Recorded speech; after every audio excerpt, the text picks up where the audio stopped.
I'm joined by one of the top Canadian prospects in MMA. It's Charles Jourdain. So, Charles, you're socially isolating. Tell me about your experiences right now. Are you living on your own? What's going on with you? I'm actually living with my girlfriends at her parents' house. They're super nice. They have a big gym, so I needed a way to still train. And man, we have bench, we have treadmill, we have a lot of equipment to stay in shape. I'm a small guy. I'm a small featherweight, so my physical trainers told me, Charles, you need to use this time to improve your physicality because I don't have like a Jeremy Steffen strength. Yet I'm not like a 30-year-old-ish guy. I'm still young. I'm still building muscle. So it's a great time for that. Staying calm, watching Tiger Kings. Everybody hates Carol Baskin. I know that. And, just staying in shape. And I see that since you've made that money off that big Dooho Choi, when you're starting to wear expensive clothes, that Supreme shirt. Show me your shirt. It's not Supreme. It's poutine. Man, I actually, man, even though I made a lot of money, I'm not a cheap guy, but I don't have that much interest in the expensive stuff. Like I'm not gonna wear a $600 Gucci belt. I'm not that type of guy. So poutine instead of Supreme, $6, representing Quebec, Canada. That's a great representative shirt, I think.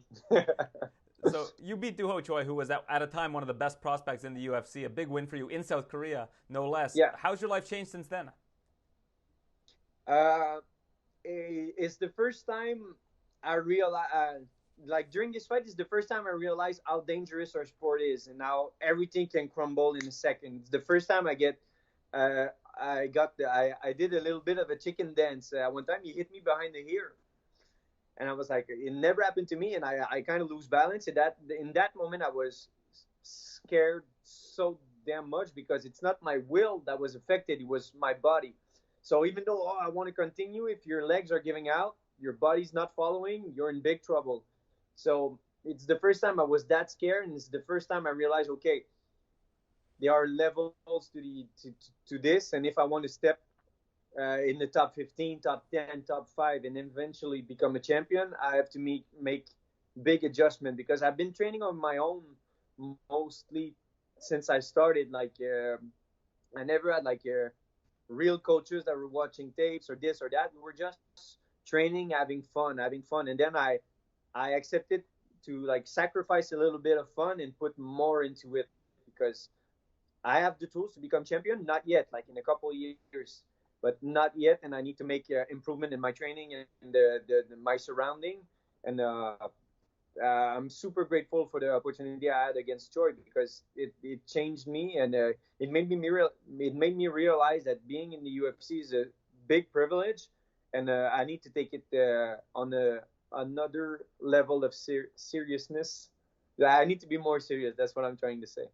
Seriousness is a word, so you're good. I know that English is your second language, but seriousness you can roll with if you ever want to use that one again.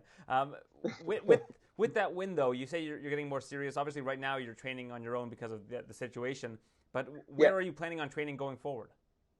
I'm going a lot at the Montreal Wrestling Club, which is a place I went a couple times, but I was like, oh, okay, I'm getting destroyed over there. Those guys are insane, and I since I've been training there, all the guys they are all very high levels wrestlers, and I have so much respect for the wrestling community and their work ethic. Those guys don't have like a schedule. Okay, we're going to train for an hour. No, we're going to train 4 hours until everybody's like dead, and they have crazy work ethic. And that's where I spent a little bit more time, and I'm super happy to meet those guys. And I thought I was training hard until I went over there, and I saw those guys training, like I said, for like 3 hours, 4 hours, drilling and fighting, and yeah. So wrestling. I'm new in the wrestling community over there, but I'm seeing some of the UFC guys like Mirsad is going there, Arnold Allen, and a couple of other guys, and other Olympians, former Olympians, and I'm very impressed by those guys. So that's like the main change I did, focusing more on wrestling because it's something to know. Oh, he's gonna shoot, but if you know to to defend well against wrestling, you need to sorry, my English is bubba. So if I want to defend myself in the best way I can against wrestlers, I need to learn how they think. I need to learn how they attack. If I just stay back and say, oh, he's going to shoot, and he's doing like a specific technique, I need to learn this technique to know how to defend it. I don't know if you follow me on this one. So yeah, wrestling is like the main change I'm making in my for my eventual fights against other fighters. Yeah, there are a lot of high-level wrestlers in the featherweight division, and a lot of people had said that was one of the parts of your game, I guess, that was your weakest. I guess you're acknowledging that, and you're working really hard on that. Yeah, 100%. So what kind of fights are you looking for in the future? I mean, obviously right now it's not an ideal circumstance, but the UFC is looking to return on May the 9th. If they pick up the phone and call you, are you willing to fight under these circumstances without getting the training that you would like to get?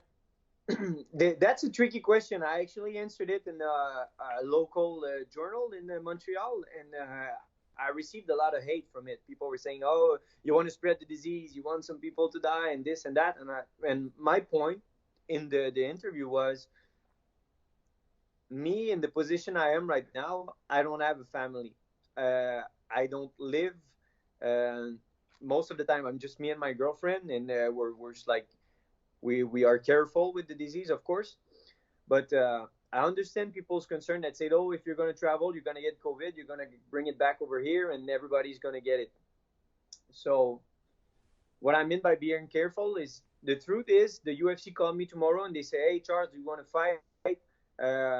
Yeah, we're going to book you a flight or a jet or whatever, and you're going on Fight Island. Of course I'm going to do it, because I'm not in the sport I'm going to do until I'm 45, 60, or whatever years old.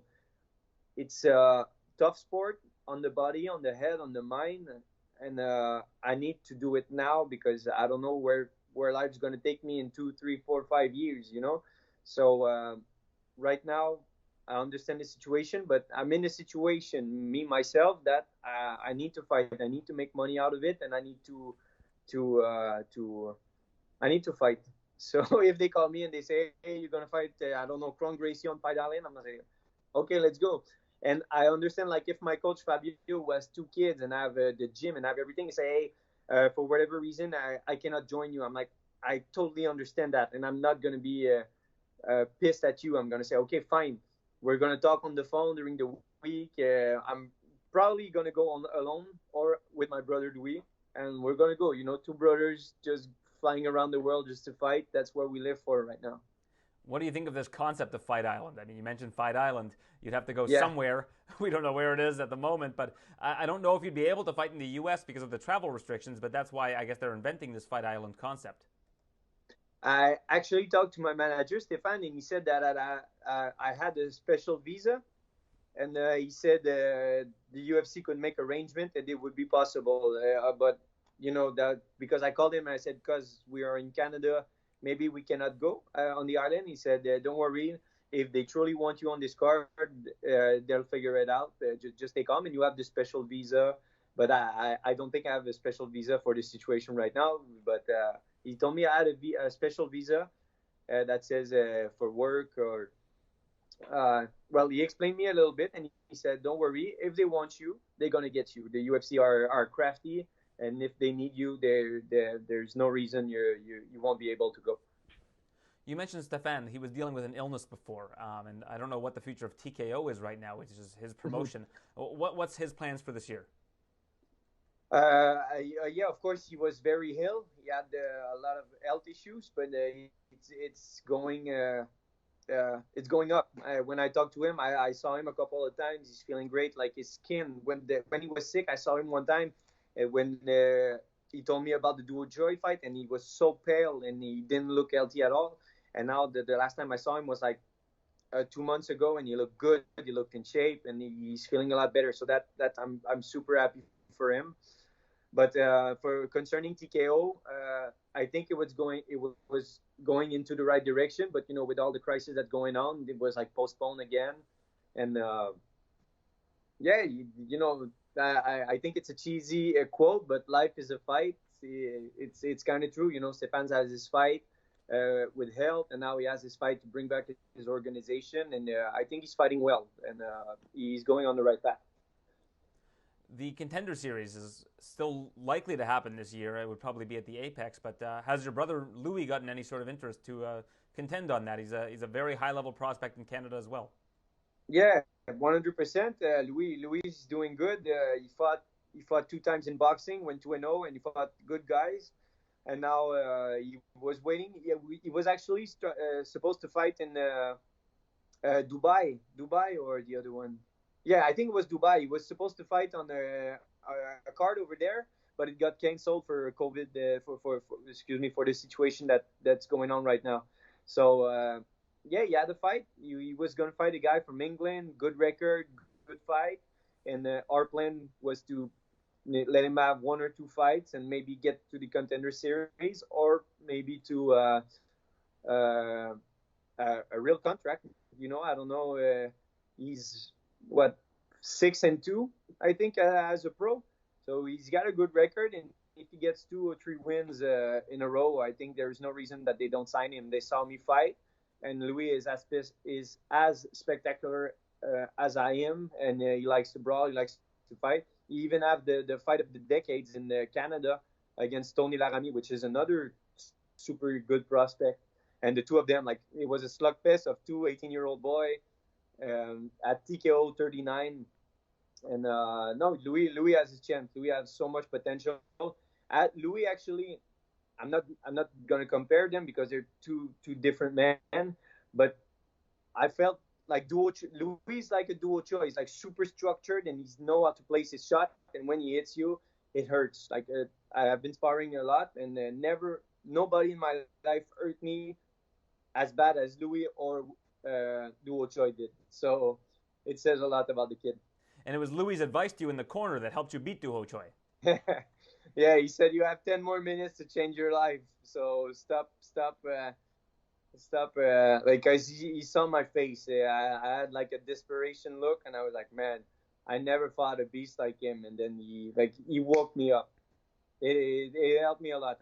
Even Fabio was supposed to say the advice during the minute, and he just saw the connection between me and Louis, because, you know, we're brothers. We've been with each other, even though we have our differences, even though we are brother, you know, we have conflict, we have a great relationship, but, you know, there's some statics between him and me. We're competitive, you know. But Louis took the reign, and he said, no, you have 10 minutes to change your whole life, all right? And I said, okay, you're right. And it changed my mind totally. It's interesting how you mentioned Tony Laramie. TJ Laramie is another great prospect. You fought TJ, and he fought Tony, so it's interesting how that all worked out. Yeah. Well, actually, I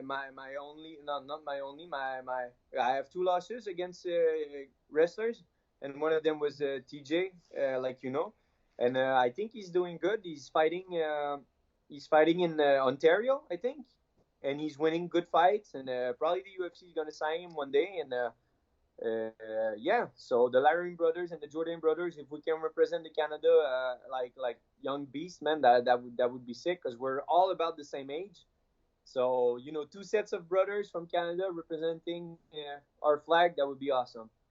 Well, I'll say this: he's doing a lot better than the other guy you lost to. Yeah, my God. I saw the news. I'm not a big Twitter guy, but I'm always seeing your tweets. I'm more and more on Twitter.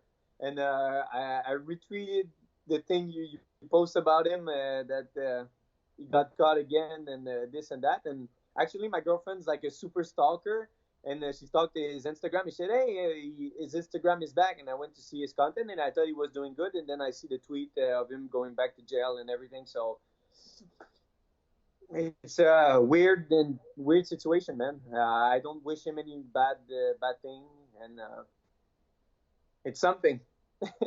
It certainly is that. Well, Charles, thank you for your time. I really appreciate it, and I look forward to speaking with you again. That win over Dooho Choi, fantastic, and again, continued success for you. Hey, I appreciate it. Thank you very